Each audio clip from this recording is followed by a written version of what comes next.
Možno ste už počuli, že družstevný byt sa nedá kúpiť na hypotéku. Nie je to úplne pravda. Dneska sa teda pozrieme na to, ako kúpiť družstevný byt, čo to vôbec je družstevný byt a ako to zafinancovať tak, aby to dávalo zmysel. Takže poďme na to, nebudem ďalej zdržiavať, poďme sa na to pozrieť.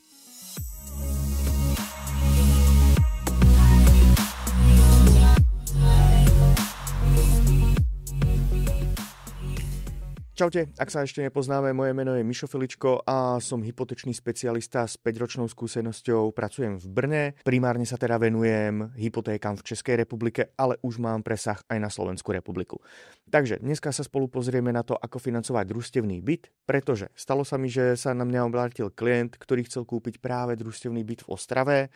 A priznám sa, bolo to celkom komplikované zafinancovať, ale pozrieme sa na to, ako to urobiť správne, ako sa vôbec dá ten družstevný byt zafinancovať, pretože možno sa vám stalo, že ste sa pozreli na S-Reality a uvideli tam podozrivo lacný byt.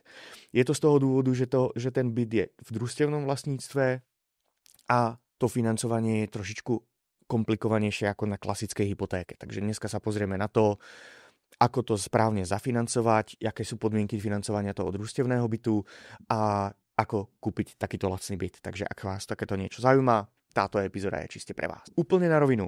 Táto epizóda bude skôr pre ľudí, ktorí kupujú svoju prvú nehnuteľnosť. Takže ak viete, ako funguje družstevný byt, viete, ako to financovať, tak táto epizóda nie je úplne pre vás, ale ako náhle kupujete svoj prvý byt vôbec na bývanie, alebo kľudne aj investičný byt, tak v tejto epizóde pôjdeme fakt do hĺbky, takže kľudne si to preklikajte na tie epizódy, ktoré vás zaujímajú. Takže poďme postupne na to. Ešte kým sa pustím do obsahu. Ak by vás niečo z tejto epizódy zaujalo a chceli by ste to niečo skonzultovať, neváhajte sa obrátiť rovno na mňa. Dole v popise videa nájdete odkaz na môj kalendár, kde si môžete zabukovať buď schôzku online, alebo schôzku osobne v Brne. Takže neváhajte čokoľvek so mnou skonzultovať, je to zadarmo, mňa to baví a tým pádom budem mať viac aj podnetov na spracovanie pre vás do videí. Takže poďme na to. Družstevný byt. Ak ste sa nikdy nestretli s družstvom, znamená to, že ten byt nie je v osobnom vlastníctve, ale vo vlastníctve družstva. Čo to pre vás znamená je to, že vy, ako náhle budete chcieť kúpiť ten byt, tak vy nekupujete ten byt samotný, ale podiel na tom družstve. Tí, čo už zažili dobu komunizmu, tak vedia, že vtedy sa vystavali celé paneláky a tie družstvá sa dávali ľuďom do prenájmov v rámci družstevných podielov. Ten vlastník na katastri bol stále družstvo a vy ste mohli 30 rokov platiť nájom. A ako náhle budete 30 rokov platiť ten nájom, tak ten byt prejde do osobného vlastníctva. Tento model stále funguje, stále sa používa, takže ešte stále sú družstevné byty k dispozícii, ktoré sa ale vedia presunúť do osobného vlastníctva. Takže dneska sa pozrieme na to, čo to vlastne pre vás znamená. Ako náhle ja budem chcieť kupovať svoj byt, tak aktuálny vlastník je družstvo. Toto je strašne dôležité, pretože ten vlastník je aj na katastri uvedený. To znamená, vy aj keď to kupujete od niekoho, kto vlastní podiel na tom družstve, tak stále na katastri je práve to družstvo. Jo? A zároveň vy, ako náhle kúpite ten družstevný podiel, tak nie ste majitelia tej nehnuteľnosti. Ono je stále to družstvo. Jo? A toto je strašne dôležité, aby ste vedeli rozlíšiť, pretože vy aj keď kúpite ten družstevný podiel, tak stále majiteľ bude družstvo a až následne, ako náhle sa tá nehnuteľnosť prevedie do osobného vlastníctva, tak až vtedy sa stávate majiteľom toho bytu samotného. Jo, takže toto je za mňa strašne dôležité, aby ste pochopili ten koncept. A následne, ako náhle vy budete teda kupovať ten byt samotný, tak je strašne dôležité, za akú dobu môže vôbec byť ten byt prevedený do osobného vlastníctva. Poďme sa na to pozrieť.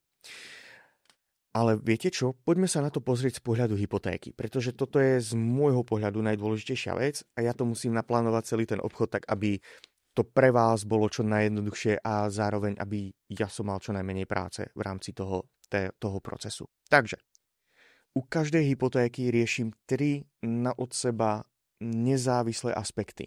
riešim bonitu. To je vaša schopnosť splácať tú hypotéku samotnú. Riešim účel a riešim zaištení. Sorry za české výrazy, riešim to v Českej republike, budem hovoriť ako imbecil, takže sorry, matlám češtinu a slovenčinu dokopy. Sorry za to. Bonita je teda vaša schopnosť splácať. To znamená, že ako náhle vyberiete 40 000 mesačne, tak maximálne na hypotéke môžete mať 20 000. Jo? To je vaša bonita. Jo? Tak, ako náhle riešim účel, tak ten sa dokladuje kúpnou zmluvou. Jo? Pretože ako náhle ja chcem kupovať niečo na hypotéku, tak ja musím tej banke dokázať, že tie peniaze nepoužijem na auto alebo na dovolenku. Takže ja musím banke ukázať, že tie peniaze použijem na kúpenie tej nehnuteľnosti, nemovitosti, sorry za to, a ako náhle ja jej ukážem účel, tak banka mi pošle peniaze iba na tú kúpnu zmluvu. Nepošle to vám na účet. Jo? Toto je veľmi dôležité. A potom je zaištení. Zaištení je tým bytom samotným. A hlavne, čo rieším, je, aby bola správna hodnota tej nehnuteľnosti samotnej, ktorú ja dávam ako záruku tej banke na to, že ja budem vôbec splácať ten úver. A vďaka tomu zaištení majú tie hypotéky najnižšie úroky na trhu. Ako náhle si berete nejaký nezaistený spotrebák, tak tým pádom máte úrok okolo 6, 7, 8, 9, 10%. Ale ako náhle si beriete hypotéku na to, tak máte tú hypotéku za 4, kľudne za 2% na Slovensku. Jo, takže toto je veľmi, veľmi dôležité z pohľadu toho, čo riešime aktuálne, a to je to družstvo. Pretože ako náhle vykupujete družstevný podiel, tak vy nedávate banke družstevný podiel, vy nedávate tej banke ako zaistenie toho úveru.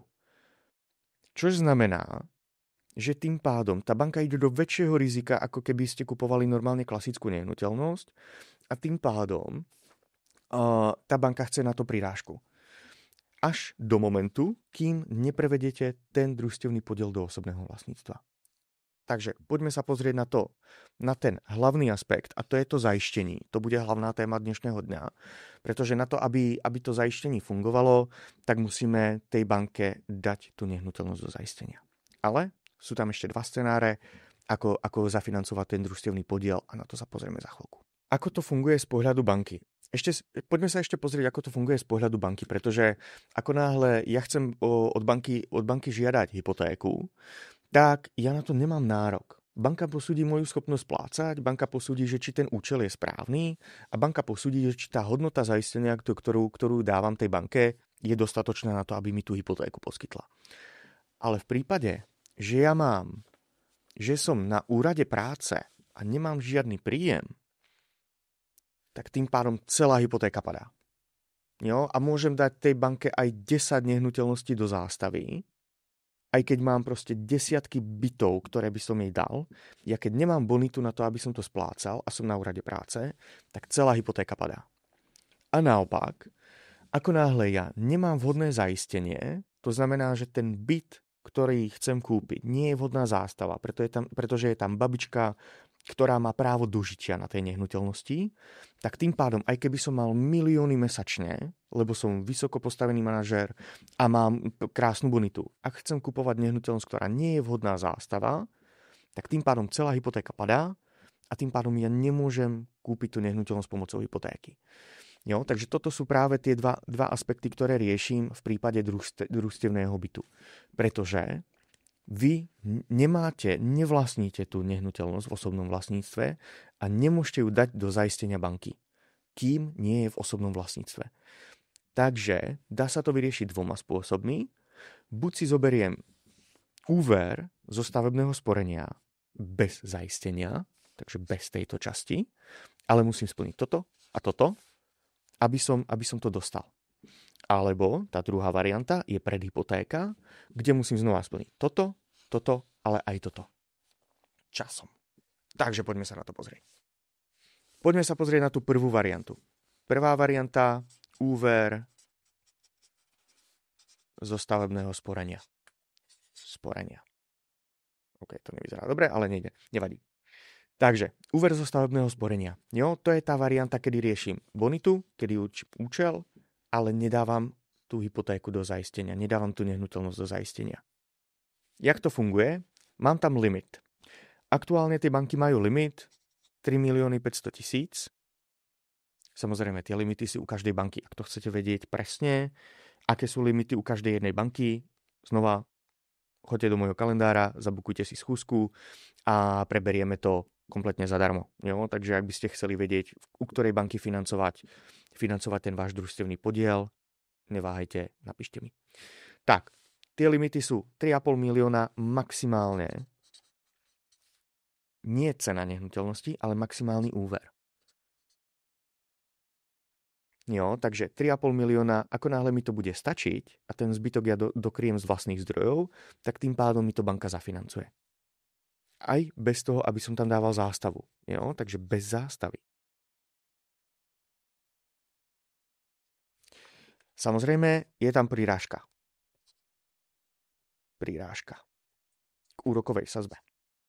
Jo, treba na to myslieť, ako náhle tam bude prirážka, častokrát sa dáva 1% prirážka k tej úrokovej sadzbe. Ale tým pádom ja môžem zafinancovať tú nehnuteľnosť takto, aj keby stála teda 5 miliónov, 1 500 000 dám zo svojho, vlastné zdroje a tým pádom 3,5 bude teda hypotéka. Alebo v tomto prípade úver zo stavebka. Jo, tak to by to mohlo fungovať. Samozrejme, sú tam nejaké limity, je tam väčšia prirážka, treba myslieť na to, že ako náhle bude to taký úver bez zaistenia, tak je tam prirážka, tým pádom je tam aj vyššia úroková sadzba. Na to musím upozorniť. Poďme ďalej. Tá druhá varianta, ako sa to dá zafinancovať, za mňa elegantnejšia, je takzvaná predhypotéka. Ako náhle vy si beriete normálnu hypotéku, tak tá normálna hypotéka má svoje pravidlá, dávate nehnuteľnosť z osobného vlastníctva a dávate tam teda záruku tej banky, že ručíte tou nehnuteľnosťou v prípade, že by ste prestali splácať. Poďme si vysvetliť, ako to vlastne funguje v reále. Ako náhle vy dáte zástavu tej banke, tak ručíte tou nehnuteľnosťou v prípade, že by sa stalo niečo nečakané vo vašom živote, vy by ste prestali splácať a tým pádom tá banka má istotu, že nepríde o tie peniaze, o tých 5 miliónov, ktoré vám požičala a tým pádom tých svojich 5 miliónov si realizuje z predaja tej nehnuteľnosti samotnej a bude mať doplatenú a nebude mať stratu tých 5 miliónov. To je veľmi dôležité pre tú banku, pretože ako náhle vám chce požičať tých 5 miliónov, a verte mi, oni chcú vám požičať tých 5 miliónov, tak tým pádom vám musíte ručiť tou nehnuteľnosťou samotnou. A keďže my v tom družstevnom podiele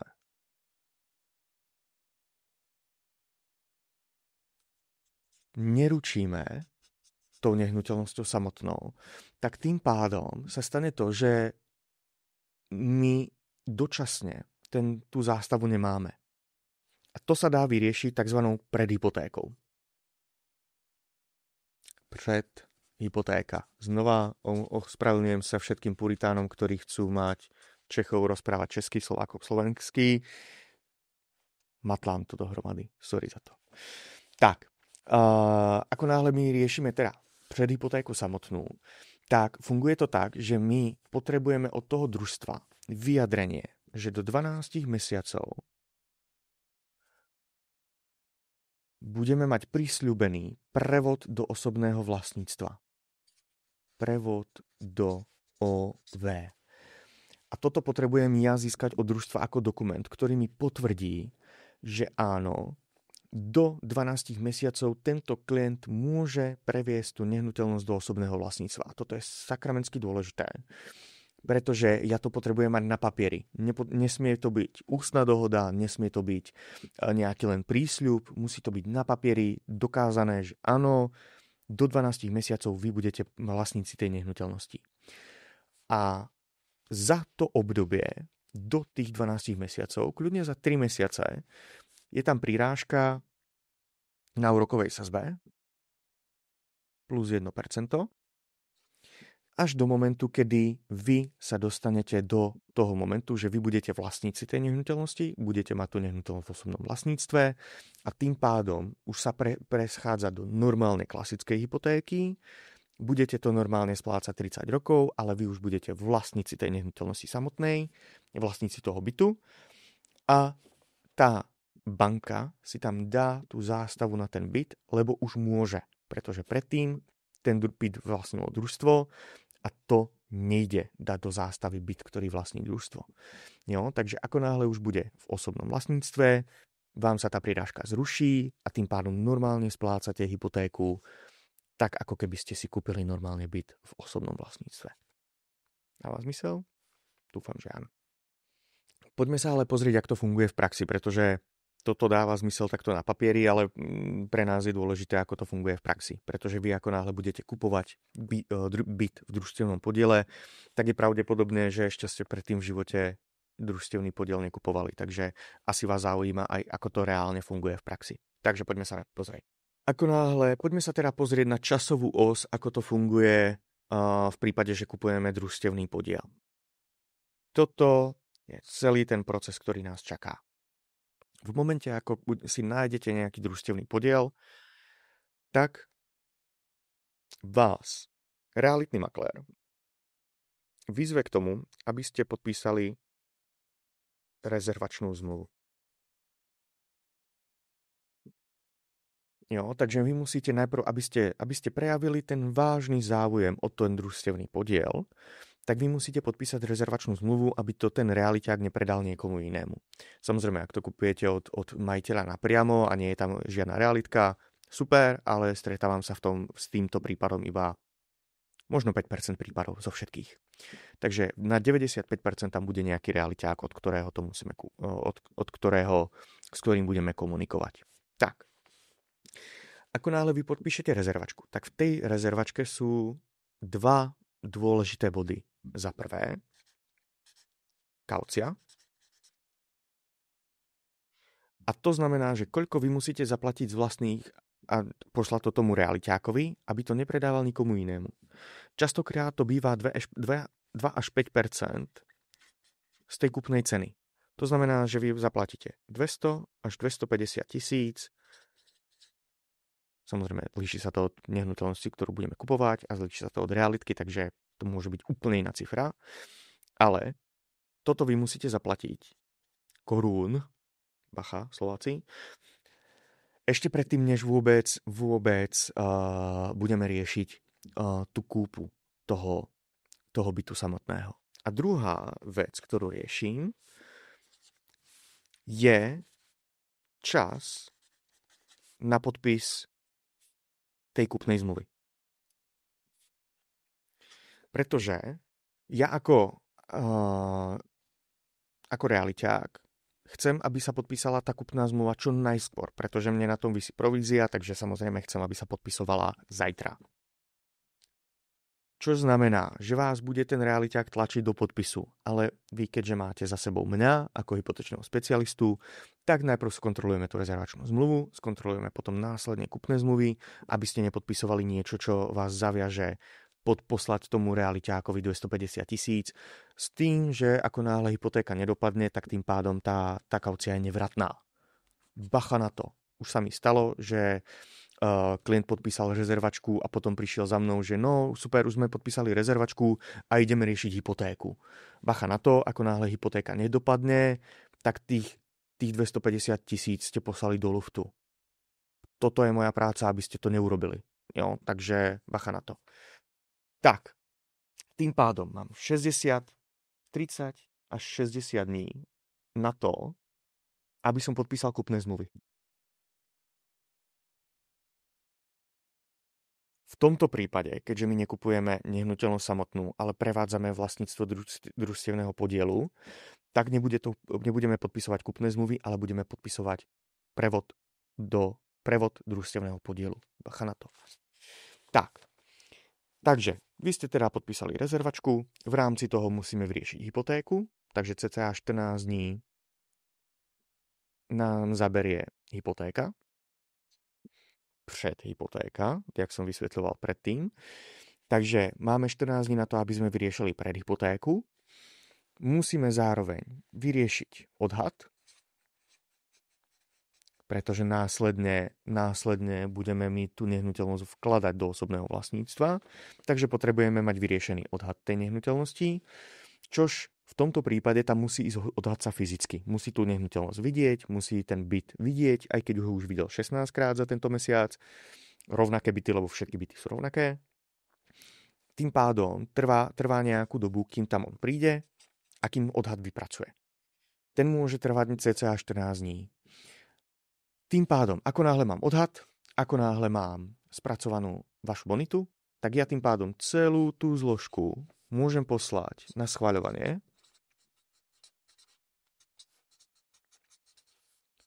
A to tiež trvá nejaký čas, pretože máme špecifický prípad, musíme tam dodať všetky kupné zmluvy, musíme tam dodať tej banke všetky podklady na to, aby nám hypotéku schválili. A to môže kľudne trvať 7 dní, ak máme špecifický prípad. Jo? Čož toto je špecifický prípad. Ak máme jednoduchý prípad, tak to schválenie trvá 2 dní. Ale v tomto prípade máme nejakých 7 dní na schválenie. Ako náhle máme celú hypotéku schválenú, tak v tom momente nastupuje podpisová schôdzka, podpisy, kde sa podpisuje za prvé prevod družstevného podielu na vás. Vy ešte stále nebudete vlastníkom nehnuteľnosti samotnej. Vy budete mať vlastníctvo toho družstevného podielu. Toto je veľmi dôležité. Jo, takže vy budete v rámci tých podpisových schôzek. Stretneme sa u advokáta, kde musí o vás aj predávajúceho overiť vašu totožnosť, musí overiť vaše podpisy, takže budú úradne overené tie podpisy toho prevodu samotného. Podpisuje sa a potom následná. Môže sa už tedy podpisovať kupná zmluva, alebo teda prevod do osobného vlastníctva. To je voliteľné. Prevod do osobného vlastníctva. Toto je voliteľné, pretože môže sa stať, že už v tom momente budete prevádzať nehnuteľnosť do osobného vlastníctva, alebo sa podpisuje aspoň prísľub toho, že budete môcť tú nehnuteľnosť previesť do toho osobného vlastníctva. A následne vy už budete majitelia toho družstevného podielu, ale stále na katastri je vlastník to družstvo. Jo? Až následne v tomto momente sa rieši prevod do OV a ako náhle máme prepísaný prevod do osobného vlastníctva, tak vy sa na katastri stávate vlastníkom tej nehnuteľnosti, končí to obdobie tej predhypotéky a tým pádom vy ste vlastníci toho bytu a tým pádom už platíte normálne klasickú hypotéku s tou fixáciou, ako sme si ju na začiatku určili a tým pádom, ako náhle to budete splácať 30 rokov, tak máte nehnuteľnosť čistú. Tak. Otázka, ktorú dostávam častokrát je, kedy ja vôbec začínam platiť tú hypotéku. Začínate ju platiť mesiac potom, ako tá banka pošle prvé peniaze na účet toho družstva. Jo, takže ako náhle vy podpíšete prevod družstevného podielu a peniaze sú odoslané do advokátnej úschovy,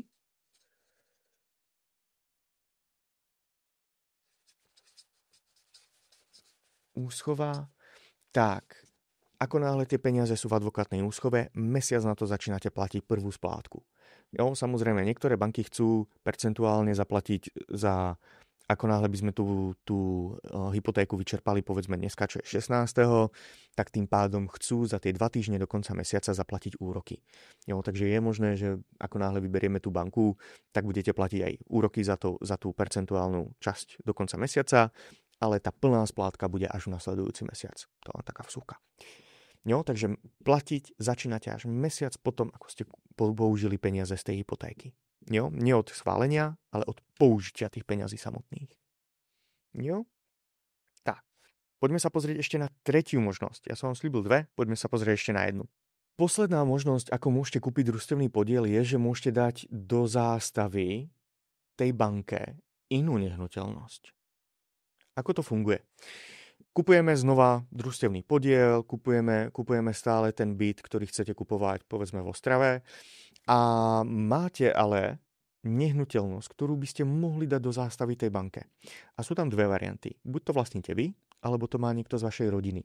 Alebo to má niekto známy. Jo, tú zástavu tam v podstate vy nemusíte vlastniť. Ale môže to vlastniť ktokoľvek iný, kto vám zaručí, kto sa zaručí tou svojou nehnuteľnosťou za to, že vy budete aspoň 3 roky splácať. Jak to funguje? Ja kupujem teda ten svoj byt v družstevnom vlastníctve. Jo, ale kým nie je prevedený do osobného vlastníctva, tak znova budem sa opakovať, nemôžem tým ručiť banke. Takže, ako to funguje, je, že ja na krátku dobu zoberiem iný byt alebo iný rodinný dom, povedzme, aby sme to fakt rozdeľovali. Veľký rodinný dom. A na to, aby som ja ručil tým rodinným domom, tak ja tú nehnuteľnosť teda dám do zástavy. Zástava banky. Do momentu, kým ja neprevediem ten družstevný podiel do osobného vlastníctva. Ako to funguje v reále? Znova riešim teda tú hypotéku rozdelenú na 3 časti. Bonita musí byť splnená, musí mať dostatočný príjem na to, aby som ja hypotéku vedel splácať, musí mať splnený účel, to je kúpenie nehnuteľnosti v družstevnom vlastníctve a samozrejme musím dať dostatočné zaištenie tej banke. A toto ja splním tým, že dám tej banke dostatočne hodnotnú nehnuteľnosť, ktorou ručím za to, že kupujem ten družstevný podiel. Povedzme, kupujem byt za 5 miliónov. Potrebujem si zobrať úver, pretože nemám 5 miliónov, takže ja si chcem zobrať hypotéku na 4 milióny 500. 500 dávam z vlastných. Ale na to, aby som si ja mohol od banky požičať 4 milióny 500, tak musím dať banke hodnotu nehnuteľnosti, ktorá si ona vypočítá. A tam sa dostávame do toho momentu, ako čo poznáte, ako náhle sa rieši 80% hypotéka, 90% hypotéka, tak to sa vypočítava na základe hodnoty nehnuteľnosti, ktorú dávate tej banke versus výška toho úveru, ktorý si chcete zobrať. To znamená, ja ako náhle som mladý klient, tak si môžem zobrať až 90% hypotéku. Ako náhle som mladý klient a mám pod 36 rokov. Ale ako náhle ja mám 36 a viac, 37, tak si môžem zobrať 80% hypotéku podľa tej nehnuteľnosti, ktorú dávam do tej banke ako záruku. Takže ako náhle mám 36 a viac rokov, tak tým pádom potrebujem mať 80% hodnotu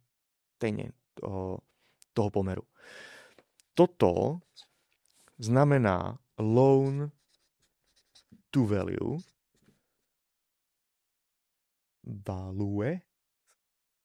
Loan to value znamená, aká je hodnota tej nehnuteľnosti, ktorú stanoví banka odhadom.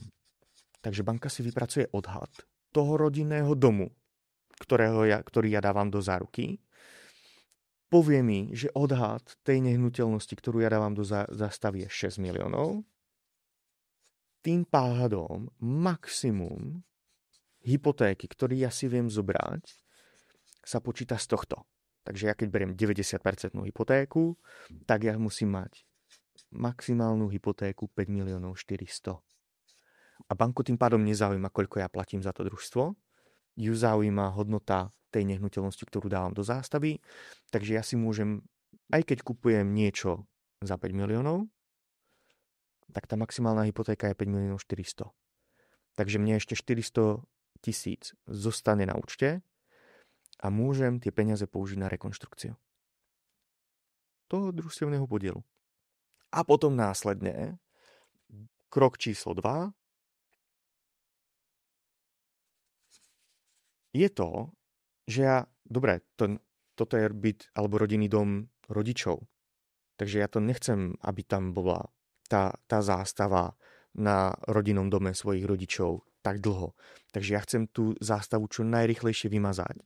A to sa dá, samozrejme. Ako náhle po čase vy urobíte teda tú rekonštrukciu, ktorú som spomínal, a potom, povedzme za 3 roky, bude hodnota tej nehnuteľnosti dostatočná. To znamená, znova tam pošleme odhadcu, ceny nehnuteľnosti za 3 roky pravdepodobne stúpnú a ja tým pádom, ako náhle doložím tej banke, že ten odhad toho môjho už nového bytu v osobnom vlastníctve, tak ja tam pošlem odhadcu na precenenie a toto už je vyšší divčí, no, takže toto, ak tomu nerozumiete, tak to je úplne v pohode.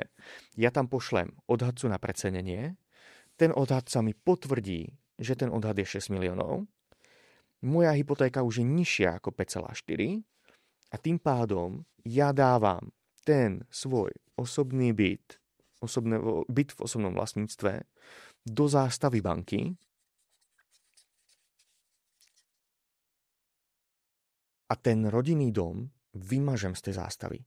Takže sa vymaže tá zástava na tom rodinnom dome a tým pádom budem ručiť iba tým svojím bytom, ktorý som kúpil z družstevného vlastníctva do osobného vlastníctva. Toto je ťažké. Jo? Takže ak tomu nerozumiete úplne na 100%, neváhajte sa na mňa obrátiť, preberieme to úplne dopodrobná, jak to funguje vo vašom konkrétnom prípade. Jo? Takže je to úplne v pohode. Tým pádom ručite tým rodinným domom iba na krátku dobu. Iba povedzme na 3 roky. Ako náhle budeme mať dostatočnú hodnotu, tak tú zástavu banky vymažeme na tom rodinnom dome a tým pádom budeme mať iba vašu nehnuteľnosť v tej zástave a vašich ste vôbec neohrozili na tom vašom splácaní. Jo? Bacha, vaši rodičia alebo ten vlastník toho rodinného domu ručí za vaše splácanie. Takže ak vy nebudete najbližšie 3 roky platiť, tak sa predá aj ten rodinný dom. Bacha na to. Bacha na to. Tak jo. Asi máme všetky informácie, ktoré som vám chcel povedať. Ak by ste chceli čokoľvek z tejto témy rozobrať, kľudne neváhajte sa na mňa obrátiť. V komentári pod tomto videu je odkaz na môj kalendár. Je to kompletne zadarmo tá konzultácia. Rovno si dohodnite so mnou schôzku. Dopredu upozorňujem, nie som finančný poradca, som špecialista na hypotéky, takže ak chcete riešiť niekým finančný plán, ak chcete s niekým riešiť poistky, investície, na to si nájdete finančného poradcu. Ja som špecialista na hypotéky, ak chcete so mnou riešiť niečo takéto, tak sa neváhajte na mňa obrátiť. Ja vám ďakujem veľmi pekne za pozornosť. Teším sa na ďalšie videá, dúfam, že vám tieto videá dávajú nejakú pridanú hodnotu. Ak chcete riešiť nejakú ďalšiu otázku, pravdepodobne to bude vo videu, ktoré vám vyskakuje tuto, takže neváhajte sa na neho pozrieť a ja sa teším na ďalšie videá. Čaute.